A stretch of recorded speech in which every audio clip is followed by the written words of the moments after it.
The desert sun burned hot over New Mexico. A lonely cowboy named Jack Morgan rode slowly through the red canyons. Dust covered his boots, his shirt was torn, and his hat sat low over tired eyes. Jack had no family, no ranch, and no real home. He lived from job to job, fixing fences, guarding cattle, or breaking wild horses. At night, he slept under the stars with only his horse for company. Jack had learned long ago that people came and went, but the land always stayed the same. That's why he trusted only himself. He didn't look for friends, and he sure didn't look for love. But fate has a way of surprising even the loneliest cowboy. The day everything changed. One summer evening, as Jack watered his horse near a dry riverbed, he heard shouting. From behind the rocks came a small group of Apache warriors. At their center was an old chief, wounded and bleeding. A group of outlaws had attacked them for their horses. Jack saw the smoke from rifles and knew he had only seconds to decide. Most men would have ridden away, but Jack wasn't most men. With quick hands, he drew his revolver and fired 2 sharp shots. The outlaws scattered. Jack pulled the chief behind cover, tore a strip from his own shirt, and stopped the bleeding. The Apache warriors were surprised. A white cowboy helping an Apache. It wasn't common, but Jack didn't ask for thanks. He simply said, "Your chief needs rest. Take him home." The chief, weak but proud, placed a hand on Jack's shoulder and whispered, "You are braver than many of my own men. I will not forget this." The will of a dying chief. Weeks later, word spread across the desert. The old Apache chief had died. Jack thought little of it until a messenger rode up to him outside a saloon. "Cowboy," the messenger said, "the chief named you in his will. You must come." Confused, Jack followed him to the Apache camp. Fires burned, drums echoed, and the whole tribe gathered for the ceremony. Jack stood silently, hat in hand, while the elders read the final words of the fallen leader. The message shocked everyone. The chief had declared, "The cowboy Jack Morgan, who saved my life, will inherit not gold, not land, but my 2 wives. They will live with him, and he will protect them as I once did." The tribe gasped. Some cheered. Others whispered. Jack's jaw nearly dropped to the ground. 2 women stepped forward. The first was Nayeli, tall and fiery, with eyes like burning coals. She carried herself with pride, as if no man could ever tame her spirit. The second was Ayoka, softer, quiet, but sharp-eyed, watching everything with calm wisdom. Jack stammered, "Wait, I think there's been some mistake. I'm just a drifter. I don't even own a cabin, let alone a home for 2 wives." But the elders shook their heads. "The will of the chief cannot be broken. They are yours now." A cowboy's new burden. That night Jack tried to slip away under the cover of darkness. But when he mounted his horse, he heard voices behind him. Nayeli and Ayoka were there, already packed and ready. "You cannot run from us," Nayeli said sharply. "Our husband gave us to you," Ayoka added softly. "We follow." Jack sighed deeply. He had ridden alone his whole life, and now, suddenly, he was responsible for 2 strong-willed women who didn't ask permission to follow him. The next days were chaos. In every town, people stared. A cowboy with 2 Apache wives was a sight nobody had ever seen. Some laughed, others whispered behind their hands, and more than once, men challenged Jack in the saloon just to test him. Nayeli often scolded him for being careless. Ayoka cooked by the fire and spoke little, but her watchful eyes saw danger before it came.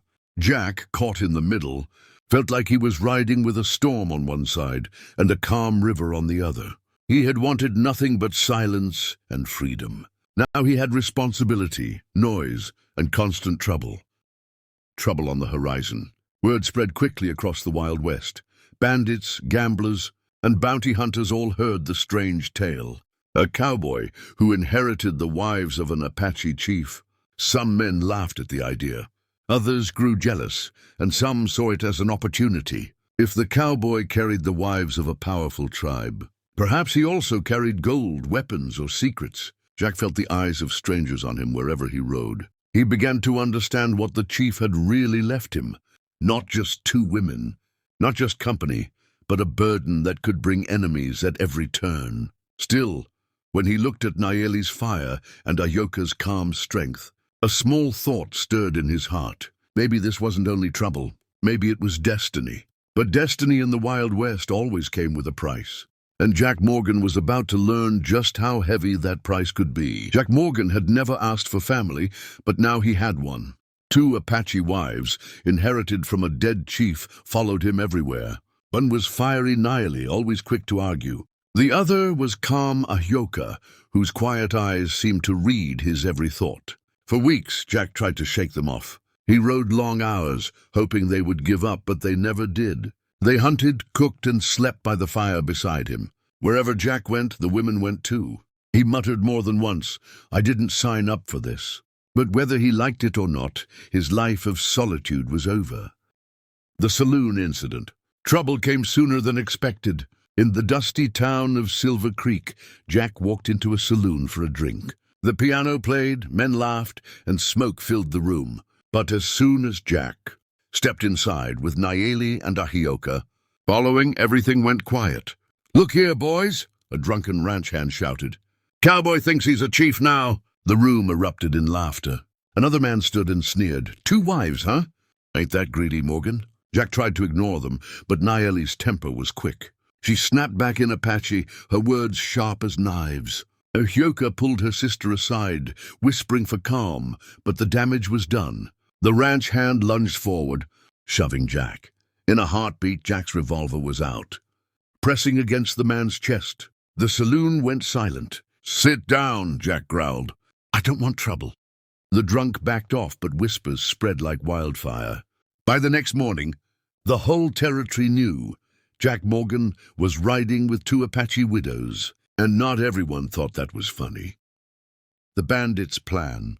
Far away, in a canyon hideout, a gang of outlaws heard the tale. Their leader, Clint Rourke, was a ruthless man with scarred hands and cold eyes. He slammed his fist on the table. "That cowboy ain't just lucky. Those women, daughters of a chief, must be hiding treasure. Gold, weapons, maybe even maps to Apache land. And if they ain't, we'll sell 'em off. Easy money." The gang saddled up. Trouble was coming for Jack.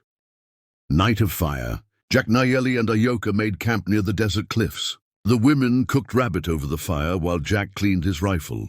The night seemed calm until the sound of horses thundered in the distance. Clint Rourke and 6 men rode in with guns drawn. "Well, well," Clint sneered. "The famous cowboy with 2 wives. Hand 'em over and maybe we'll let you live." Jack stood slowly, revolver at his side.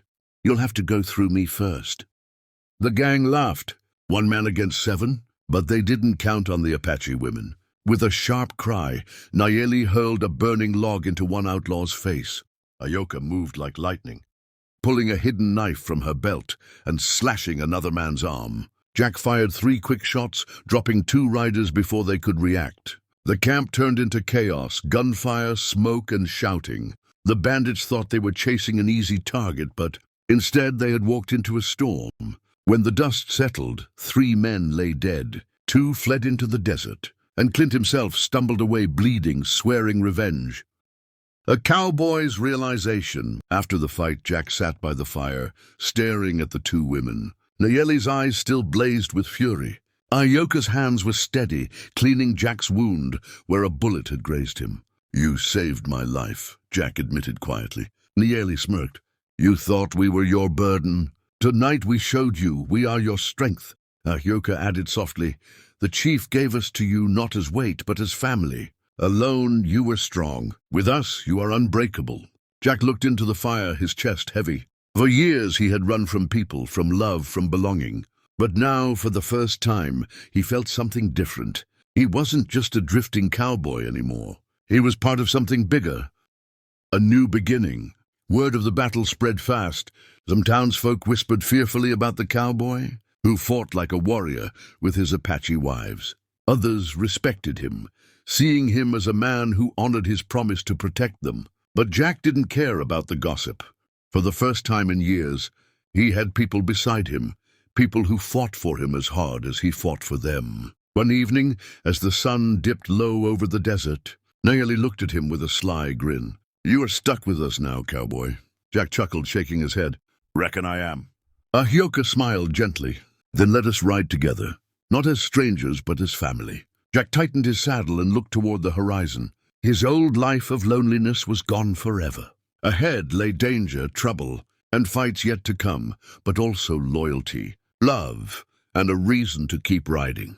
The lonely cowboy had inherited more than 2 wives. He had inherited a family, a destiny, and a new kind of strength that no bullet could ever take away. And in the Wild West, that was worth more than gold.